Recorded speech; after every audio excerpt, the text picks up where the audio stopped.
What's up, everybody? How are you? Thanks for coming out. We appreciate it. Who has the first question? Start with Jon, please. Jon, we got to speak with you briefly at the NSAC meeting on Tuesday. I just want to ask you, now that you've had a couple days to think about it, how comfortable are you with the resolution, and how happy are you with what got done, the one-fight license, and knowing that you'll be tested the rest of the year? How happy are you with it the way it's done? First, I want to thank everybody who made it out, all the fans in Las Vegas. Thank you guys so much. It's good to see you all. I'm very excited for UFC 235. I'm a little underwater today, so excuse me if I seem off my game. I'm very sick, actually. I'm excited that the whole thing's over. It was a 4-hour hearing. I learned a lot about what's happening in my body. It's good to know that I'm not the only athlete going through this. It's definitely the most high-profile case in the country right now. But, the biggest things is, and I want to drive that home every time, that these picograms give me no performance-enhancing benefits. I have USADA, VADA, and Nevada, all three drug testing me for the remainder of this year, that's a lot of needles. But I have no problem being in this position. I think through all the testing, I'll be vindicated, and we'll all be educated. So it'll be great. I was going to ask you about that, Jon. I mean, if you do make it through this entire year tested that frequently, and do you feel that at that point the questions have to stop, that people have to stop asking you, are you a cheater? Have you been doing something wrong? Yeah, absolutely. Absolutely. I think me opening myself to being tested by 3 different agencies, it shows that I have nothing to hide. USADA and VADA have been around for so long. They work with so many extremely successful athletes, guys who are a lot more influential than I am, guys who they've worked with the who's, and they're very credible. And I feel like them giving me my license shows that I am innocent, and that this doesn't help my performance at all. And and I'm just grateful. I'm grateful for everything to be out in the open and accessible for everybody to see. Thanks, Jon. Thank you. Anthony, I want to ask you, confidence has never been an issue with you, but you can't take away what Jon has accomplished as a fighter. But I wonder, as you prepare for this fight, do you look back at his fights and see mistakes that other people made that you can correct, or do you believe that you possess something different inside of you, a skill, a trait, whatever it may be, that he hasn't seen before?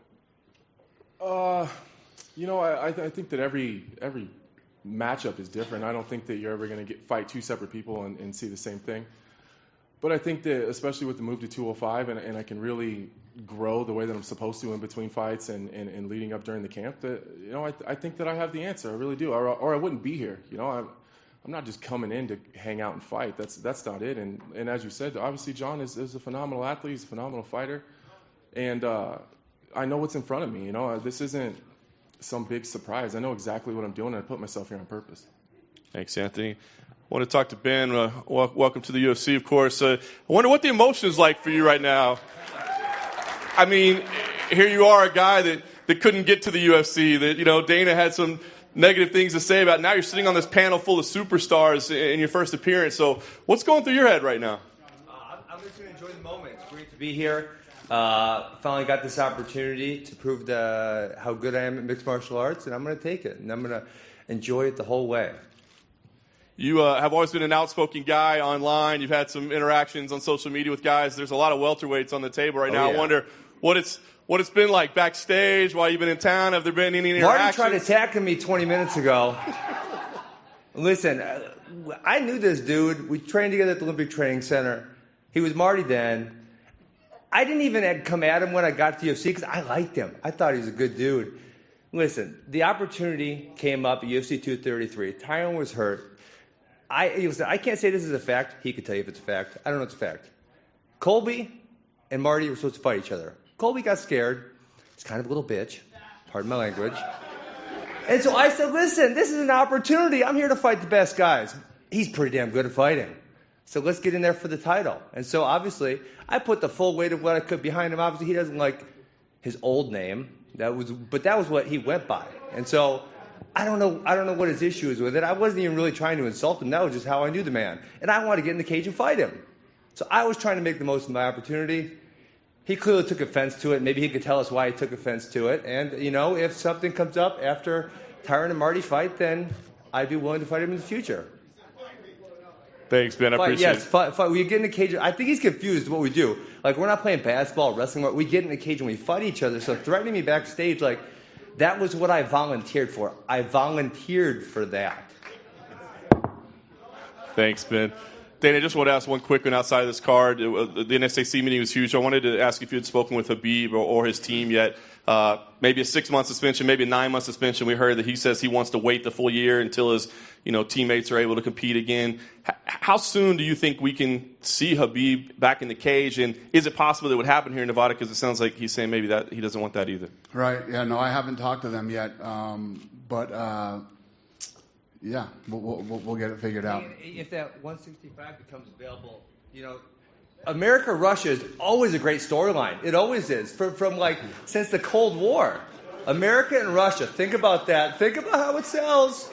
Think about that. 165, 165 isn't happening. By that point, we're going to have 20-0 Ben Askren versus 27-0 Khabib. Someone's O's got to go. America versus Russia. I will get on his back and I will chant USA.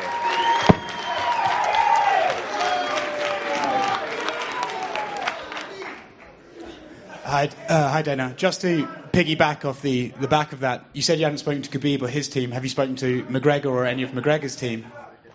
Have we talked to McGregor? Yeah. We've started to talk to McGregor. He's got less of a suspension, yeah. Okay, so it's possible that he could be eligible in April. Is that a date against maybe Cowboys? No, he wouldn't fight in April. What sort of time frame are you looking at? I don't know. That's what we're trying to figure out. All right, fair enough. Yep. And for Robbie Lawler, you're introducing Ben Askren to the UFC. A lot's been made about his wrestling ability, but also about perhaps the quality of opponents he's had outside of the UFC. What do you think of Ben Askren's fighting abilities and also about the opponents he's faced already?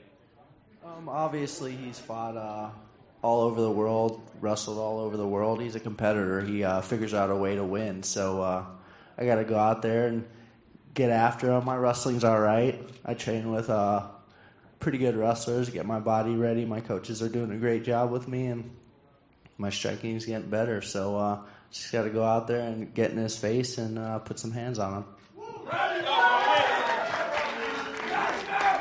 And the last one for me for Tyron. Obviously, for a long time there, it looked like it was going to be you versus Colby. It's now against Kamaru Usman. Are you still disappointed you're not fighting Covington, or is it the focus entirely switched on to Kamaru? Definitely the focus is on Usman. You can't have an opponent that's worthy to fight. You're thinking about somebody else. Everybody got to get it at some point. They just shifted the order. Thank you very much, guys. Jon, a question for you. You're essentially undefeated in your career, and I wonder, do you feel like you're still ascending, or have you plateaued? Do you feel like you can get better than you have been to this point in your career?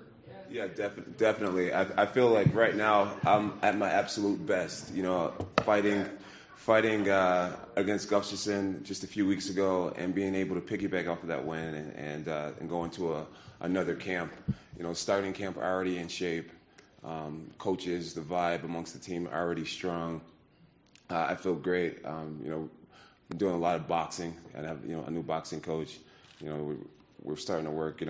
Boxing southpaw. I feel like when I go southpaw, everybody knows the kick's coming.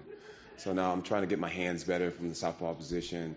I'm doing a lot of jiu-jitsu, and I'm just realizing how much I don't know still about this sport. I'm really excited about how much I'm learning still. My maturity has grown tremendously. So where before in between fights I'd be the biggest party animal, now I'm in the gym while partying a lot, and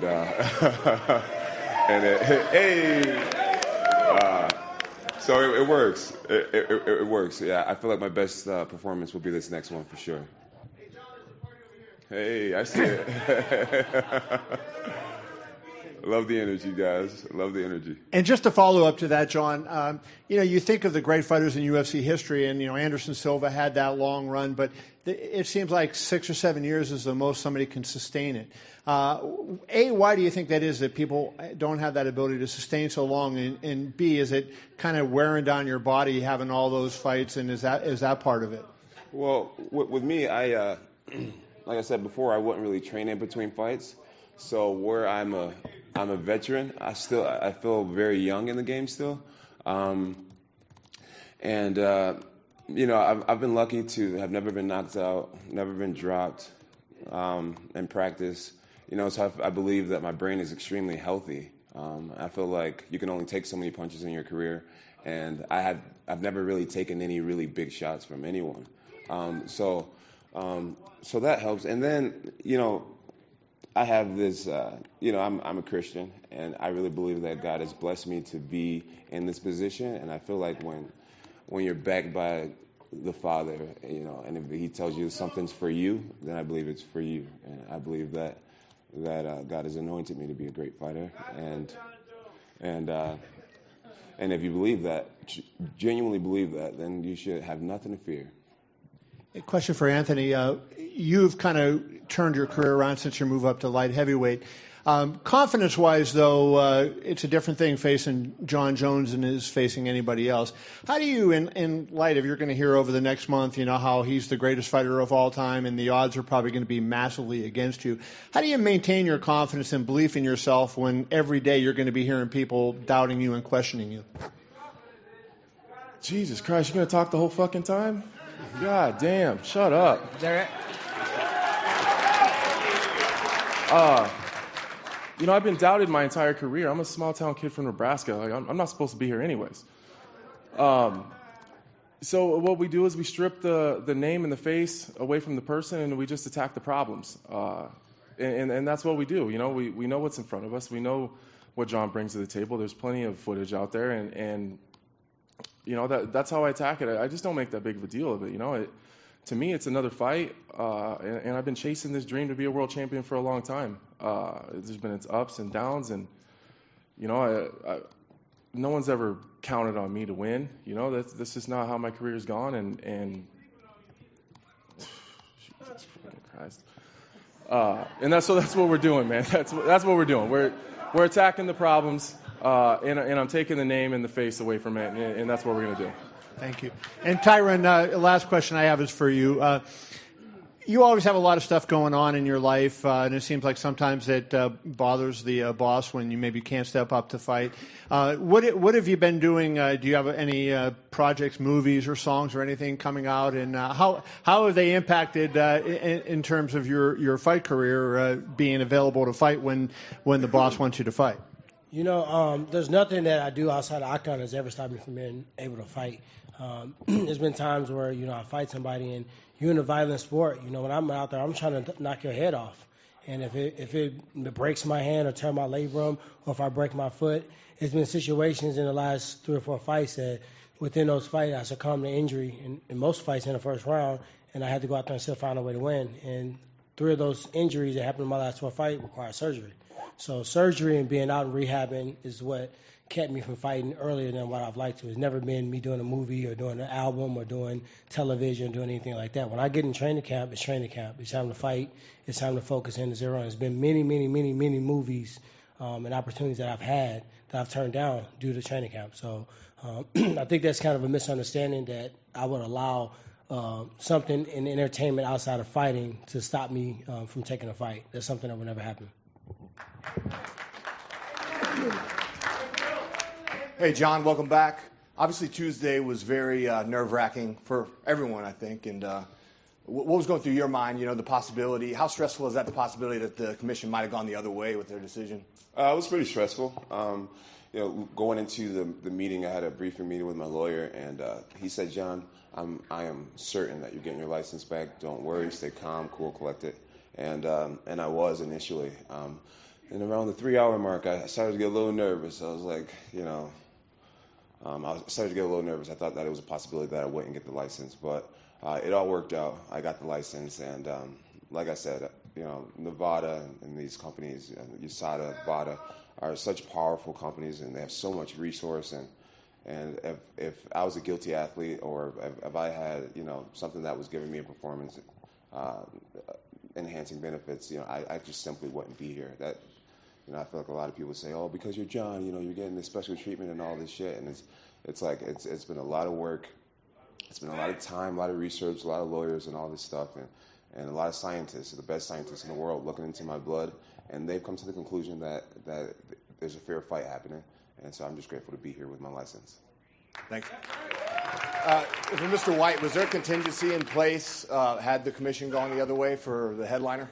No. No? No. No contingency? No. Okay. Fair enough.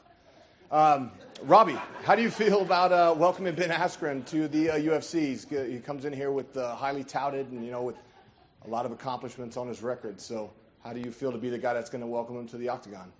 Yeah, I feel pretty good. It's been a long layoff for me. Got back from my ACL surgery. It was a perfect fight for me to come back.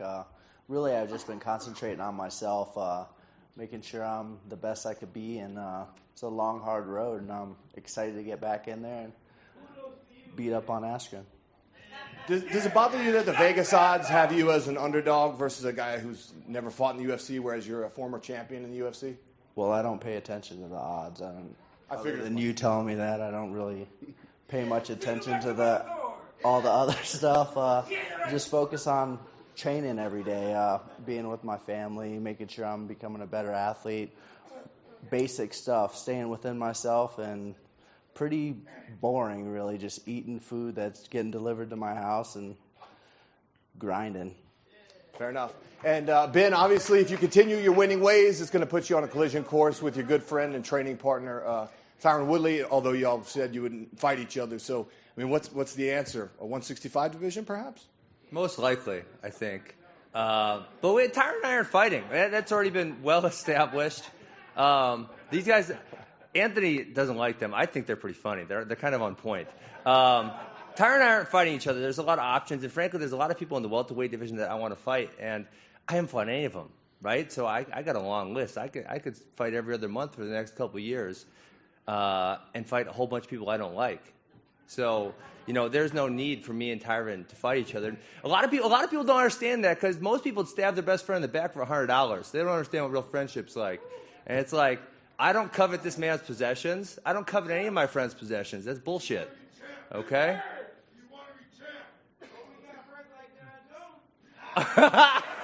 Exactly. Thanks, Ben. And last question for Cody Garbrandt. Obviously, you had a couple devastating losses to your rival in TJ Dillashaw. Just tell us what the recovery's been like for you after those knockout losses, and what your training camp's been like in preparation for this fight. You got another tough guy in front of you. Yeah, I feel great. It's I've suffered defeats from TJ. I was able to refocus myself, my mind, my body. I was able to heal up and get back out there. So I just back to the hard work. That's it. Being honest with myself. I got to watch my son grow up. He's 10 months now. So that was amazing to be able to watch that. It brought a lot of joy in my life.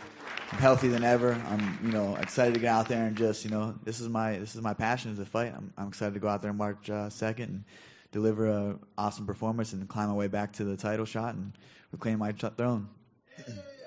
Thank you. Question for Jon, to your far left. It looks like you're going to be the biggest favorite you've been in your career for this fight. Usually when that happens, and especially if you roll through this, when you start hearing people saying, well, is there anyone left for frustrating, flattering? Just what do you make of that? It's flattering, but at the end of the day, it's a very dangerous position to be in. When you are fighting a guy that no one expects to do well, as the favorite, you have to be mature enough and humble enough to stay at the drawing board, stay in practice, take your opponent extremely seriously. The odds makers, that's what they do. Fighting is what me and Anthony does, I made a mistake the first time I fought Alexander Gustafsson. I watched his footage, and I just felt there was just nothing in his game that showed me that he would be the guy to beat me. And he almost beat me because of that attitude. So I take Anthony Smith extremely serious. He has 40 fights. He has double the experience I have. And we're going to treat him like that type of person, despite how other people feel about him. He'll get my undivided full attention. And one question for Dana. Dana, we got from Ben kind of what it's like for him to be up there. What about for you? What's it like? It seems like you're cracking a smile, enjoying him being up there. What's it like after all this? Yeah, having been Askren up there. It's great. Listen, I'm the one that wanted to bring Ben Askren into the UFC. I made this decision. He's here. He's a UFC fighter, and we're cool. I'm cool anyway. I'm sure. There we go. 2 thumbs up. We're good. I'm good also. All I need is opportunity. As long as you don't prevent me opportunity, we're great. And hey, man, as long as I keep winning fights, I'm going to have lots of opportunity. Just for Kamaru to your right over here. Hey, guys, stop. Go ahead, ask the question. Kamaru, what happened with Ben backstage? What? I know not of what you speak of. Well, he said that you threatened him. Threaten him? See, that's the difference. It's not threatening. There's no threat. What do I need to threaten somebody for? My thing is, I'm in this sport because this is what I do. I chose to be here. So if you're gonna, my thing is, if you're gonna talk online, you're gonna come at me with a certain energy. When you see me on site, keep that same energy. That's it. That's how I am. Dude, we fight in a cage. I don't understand what more there can be. Like, listen, do we want to introduce weapons? Listen, or what do you want to do? Listen, young man. You know what? I'm older than you. Congratulations. Young man, congratulations. You made it here.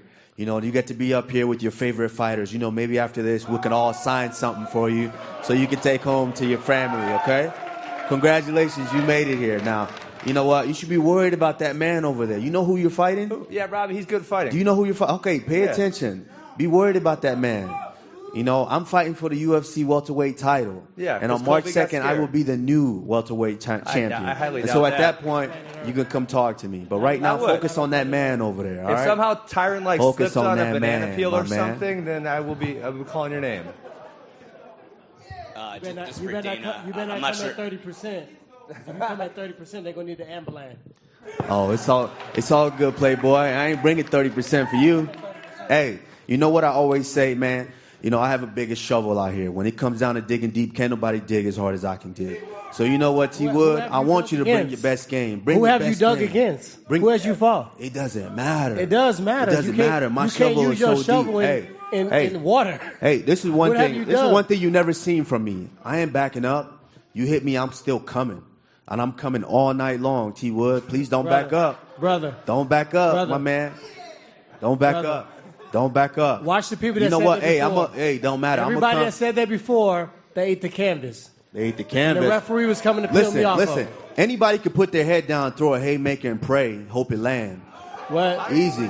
Well, it's kind of crazy. I got that right hand. I'm top 3 for the most knockdowns in welterweight history. Hey, the punch that supposedly dropped Darren Till didn't even really last. How many people have you knocked out in your career? Same as you, 6. No, don't fool yourself, brother. How many you have? Don't fool yourself. How many you have? How many KOs, TKOs you have? How many people conscious? How many KOs, TKOs you have? None.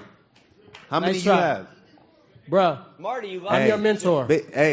Hey, listen. You talking back to your mentor right now. Hey, it don't matter. You could feel like a big brother all you want, but at some point, big brother got to get their ass whooped too. Not by you. That doesn't happen. Not by you. I haven't seen a person on the roster to do it yet. You ain't gonna be the one, bro. All right. Hey, March 2nd, we're gonna see. When you hear and new, you're gonna feel real special when you're walking backstage. You don't even believe that yourself. Like you want to be so cool. You want to sound like LL Cool J. You don't even believe it yourself. I don't believe it. You don't even believe it yourself. You believe it though. Hey, you believe it. You don't even believe it yourself. You know deep down inside. I'm taking that strap. You know deep down I'm taking that strap. Don't think I forgot what you said to me. Hey, Tyron, how did it feel when Dana first wrapped that belt around you? Yeah. I said you'll know one day, but not while I'm in it. Oh, not while I'm that's fighting. what you said to me?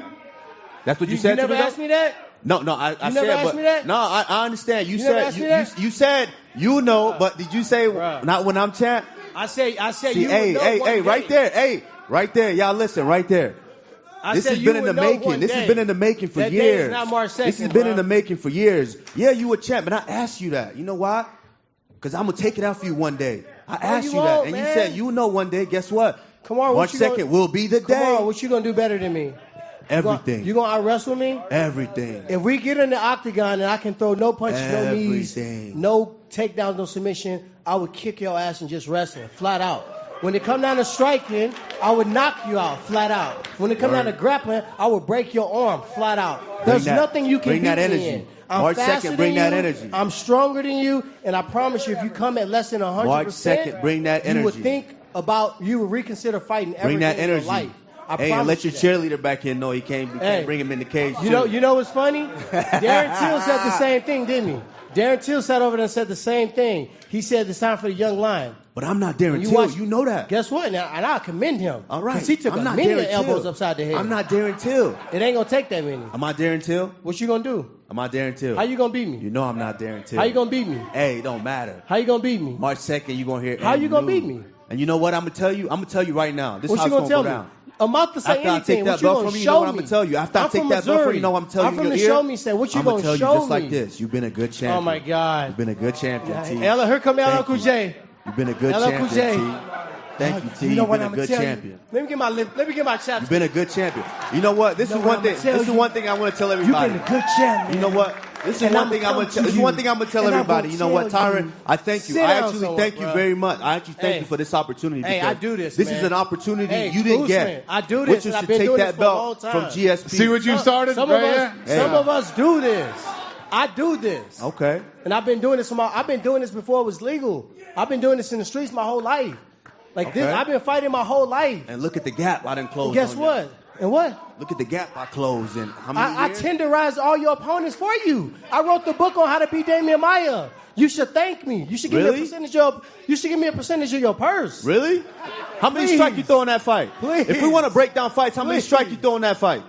The fewest ever. I Fewest beat ever. every single fighter. Ever. How many Fewest fighters? ever. How many fighters you know that tore a labrum that still come back and beat the opponent? Broke a foot and still beat the opponent. What Broke that his mean? hand. You see this? So you're This trying to happened in say? the So first you're trying to round say still. every fighter you know up what? here Boom. goes into a Fuck fight it. I'm without gonna throw some nothing. elbows now. So you're trying That's to what say a champion you're does. trying to say every What I'm fighter up trying here to say doesn't go is, into a fight when with people something? look at Kamaru Usman, We all go into a they don't fight look with at him something. like, damn, how the hell did that guy do that? That's what they think when they think of me. Really? They think I of the don't think so, destruction. champ. They think Champ, of the I don't ability think for so, me champ. to get here to I there don't think in so. a fraction of a second. I don't think so. They're like, whoa, my God, I never seen Kasha get knocked out like that. I ain't never heard anybody talk about you like that, bro. Are Ever. you sure? Who? Are you Tell sure? me what fight. You sure? What fight? You didn't watch Sergio Moraes? What fight? Who was that? What? Oh, who was Who? that? What? Who was that? Are you What? doing that against the greats? Well, listen Are to me. you doing listen that to me. against the greats, though? Listen to me. Every knockout or every knockdown that you've had was with head down, eyes closed, prayer punch. Man, you can Every have your knockdown eyes that I've open had was with a straight binoculars punch. on. I'm looking at the It target. don't matter, Boom, bruh. straight punch. I don't need to throw a haymaker. I don't need to throw a haymaker. Okay. Hey, it is what it is, champ. Like I told you. All right. March 2nd, I'm going to tell you just like this in your ear. After want that you to belt tell is me how wrapped you gonna around do me, it, though. I'm going to tell you you've been a good I want champ. you to tell me how you're going to do it, though. That's what I want you to provide me. All right, let's the get path. another question, you two. Let's get another question. Oh, it's you again? Yeah. Oh, okay. What do you For got you. now? Dana, at the Nevada Commission hearing on Tuesday, the commissioner said that they could start possibly sanctioning fighters for things that they say before fights and lead up to fights, I guess in response to the McGregor and Khabib stuff. Just wanted to get your thoughts on that. Can they do that? I think it's crazy. I think it's insane. I think it's unconstitutional, first of all. I don't think you can legally do that.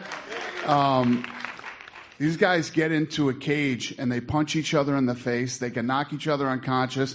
They can choke each other, but they can't say mean things to each other. It's pretty ridiculous. And then just for Pedro, just to make sure you're awake back there. How do you feel about this fight? And if you were to beat Cody, where do you think you stand in the division at that point? That's a great opportunity. You know, that's all the fights that I got in UFC. You know, since my first fight I fought was the LFA champion, was 10-0. I fought a Rafael Assunção in 1 week in notice. That was my first professional loss, and I learned a lot from that fight, and have been fighting the best fighters in the division and finishing almost all of them. I'm very excited to fight Cody. He's a great fighter, incredible skills, and I believe my skills are better than his. And that's my time right now, and I'm going to be ready to finish him, knock him out, or finish him. For Cody, please. Cody, I want to ask you, seeing the title fight that played out a couple weeks ago with TJ and Cejudo, what were your emotions watching that fight, and did you have a vested interest in how you wanted to see that go down? I figured that would happen. You know, TJ cutting the extra 10 pounds it takes a lot out of you. You know what I mean? He's sucked up at 35, and he gets hurt a lot at 35 as well. You know, Henry looked strong at weigh-ins. TJ looked depleted. I called that. Figured he was going to get knocked out. I thought it was going to be in the later rounds, you know, second or third round at least. But, hey, hats off to Henry. Hats off to TJ for going down there and, you know, trying to take advantage of the opportunity to come double champ. Now I think that Henry comes up to 35, you know. Well, that's what I was going to ask you. I mean, there's this very interesting top of the division right now, right? I mean, this is a huge fight. We've got a Sunsal Moraes this weekend. We're hearing maybe Cejudo comes out to 35. I mean, who do you think deserves? I mean, would you be okay with Cejudo coming in and fighting for the title right away, or do you feel like these other two fights should factor in there? Man, I don't really care who fights for the title. I'm focused on myself. It's me versus me in there. You know, no offense to Pedro Munhoz. He brings a lot of skill, and he's a fighter. You know, everyone's tough in this organization, but it's me versus me in there. I'm focused on myself and getting back to my throne. Thanks, Cody. And Pedro, I kind of want to follow up with a similar question. I mean, you've always been kind of a quiet, soft-spoken guy. You know, not a big trash talker or anything like that. But this would be a huge win over a former champion. Again, we got Cejudo maybe coming up. You've got the other fight in Brazil this week. But, I mean, do you feel like this is a fight that should earn you a title shot? I mean, do you feel like you've got to speak or you've got to talk trash or can just a win get you that shot? Yeah, definitely. You know, as me, a lot of people tell me, like, you got to start talking more trash and things like that. And, you know, it's first time in being here. It is a great opportunity. I'm very excited about it. You know, promise you that I'm going to get better on the trash talk thing. But I don't have anything else to say about him. You know, he's a great guy, good-looking guy. Look at him. But March 2nd, you know, we have the similar style. You know, we both have heavy punches. You know, he's a good wrestler. I'm, you know, good jiu-jitsu. So a lot of my fights, you know, I finish people. So do his. So it's a great fight. We both move forward. We both look for the knockouts and submissions. And March 2nd is going to be different, you know. And after being him, I believe 100% that I deserve to be the next contender. Thanks, Pedro. If I could, just one quick.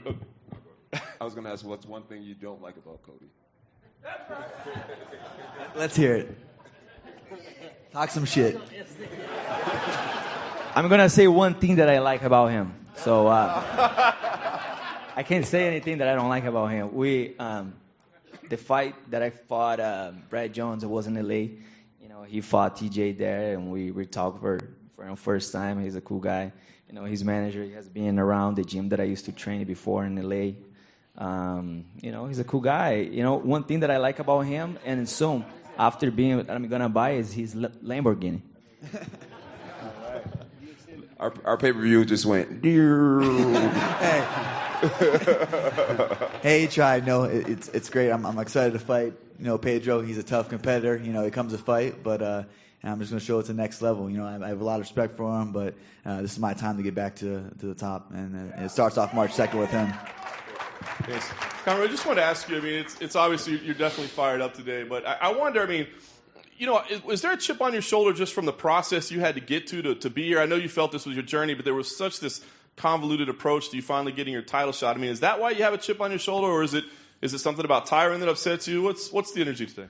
No, if it comes off like that, I'm not trying to put a chip on my shoulder or walk around with a chip on my shoulder. I mean, this is my life has been, when I look back on it, I'm like, man, I've been blessed. You know, born in Nigeria, walking the streets, walking miles to get water, to boil, to be able to cook and eat and wash your clothes.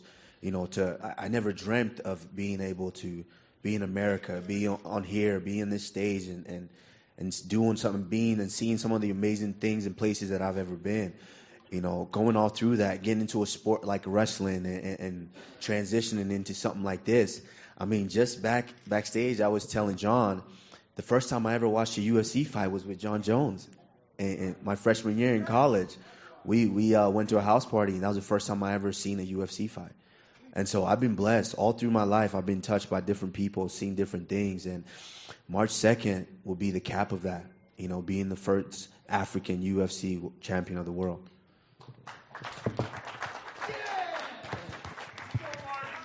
Hey, Dana, to your right.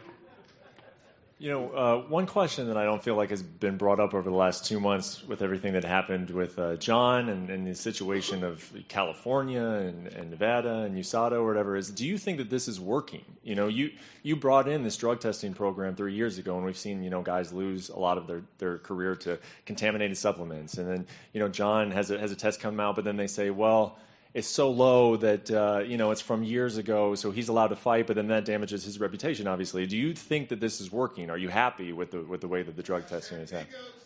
Absolutely. I mean, these guys are getting tested all the time. These guys are being drug tested nonstop. It's absolutely working. This or nothing, yes, it's definitely working.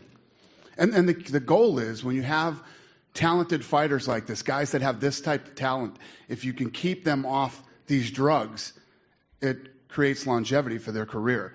The guy, it's a fact that people who use performance-enhancing drugs run into all types of problems with their career, and especially if they get caught and they have to get off them, it's completely life-changing. So yeah, that was the goal when we started the USADA program. So some of the headaches or whatever that come up don't outweigh the benefits, is what you're saying? Absolutely not. Okay. We knew. I mean, going into a drug testing policy like this one, there's going to be times where it ruins fights and things happen, but to clean up the sport and, to do what's right for the athlete. Listen, if you're hitting balls over a wall with a stick, who gives a shit if you're using steroids? But if you're in here fighting, another human being, and you're that much stronger, that much faster than they might be, it's very dangerous, and it's the right thing to do.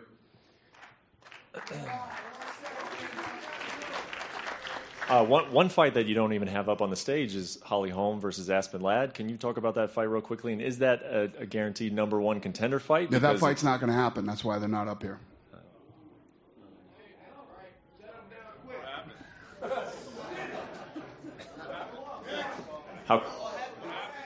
What? Can you elaborate on that? We're working on another fight. We're working on another fight for both of them. On this card? No.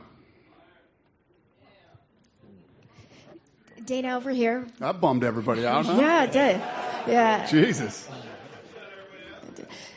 Just to clarify, so Holly will not be on this card at all. Correct. Right in front of you. So quick question, actually, to go back to the commission. After the commission hearing, Khabib's manager said that he would not fight in Nevada again, that he preferred MSG. Have you talked to him about that? Will he actually come back to Las Vegas? Khabib's manager says a lot of things. I don't know if that's true or not. We haven't got into it yet with him. I know that he's not happy, with the Las Vegas situation, but I don't know if that's true, that he absolutely would not fight in Las Vegas. I don't know if that's true. And actually, just to follow up to that, they want him to do that anti-bullying campaign. Did they tell you what that entailed at all? Is he going to schools? Is that just going to be a PSA? And he's that out? I don't know. I think it's a PSA, and he has agreed to do that. So he can knock his suspension down to 6 months. Okay, thanks.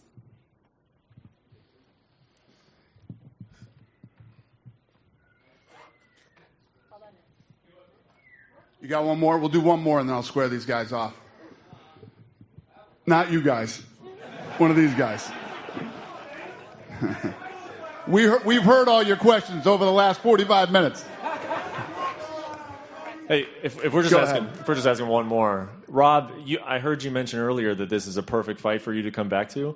Coming off of an ACL surgery, though, and knowing that Ben has been known as a guy who really likes to wrestle, is that a challenge? Is it a challenge to have to get in there and really work on your wrestling and know a guy's going to come wrestle you when you're coming off of a major knee injury? No, not really. It was a challenge even if I wasn't hurt. I mean, obviously, look at his record, all the things he's accomplished. So my body's 100%. I'm stronger than I've ever been before. My leg's better than it was before. So I'm looking forward to it. All right. Is that all you got? Can I get one more shot? Give it a shot, yeah. Good luck. Ben, when this fight was first made, you told me that you thought it was made because Dana White thought Robbie Lawler could beat you. After the nice exchange that you guys had earlier, do you still think that? I don't know, Dana, what do you think? And I'll answer second. You know how many times I've been through that in my 20-year career, the paranoia of fighters that I'm trying to get them beat? Listen, this When you come to the UFC, you fight the best. He's one of the best in the world. You know what I mean? He's undefeated. You're going to fight the best. You're going right into the top of the heap. You're going to fight nothing but the best here. So believe me, that isn't the first time I've heard that one. Believe me. But, okay. I don't determine who wins or loses here. These guys do. I make the fights, and they either win them or lose them on their own. Has nothing to do with me. Okay, so can you imagine like a 75-year-old Dana sitting there? Do you smoke cigars, drink whiskey? You do something probably, right? No. Hey, okay, well, imagine you're smoking a cigar, sitting in your port 75 thinking, you remember when those guys thought Askren was going to come here and then I got his ass kicked 3 times? Like, I can just picture that in my head. That's, like, so funny. And, like, that's probably what I would do if I was in your situation. I'd laugh You and about Woodley must hang out a lot. That's funny, though. Think about that. That's a funny picture. And then that's a total Woodley conspiracy. I can hear you two in the gym. Come on. Oh, you're trying to get me beat. I'm Gucci. I got more answer, but that's a funny visual. Think about the visual. Number 2 is, listen, I wanted to pick on Darren Till. He's annoying as shit. The first phone call, they said Robbie, and I said okay. Obviously, Robbie, if you look at his skill set, one of the worst matchups in the top 10 for me. Does pretty well against wrestlers, hits hard. That's what you need to beat me, right? Now, that's fair. I'm good with that, okay?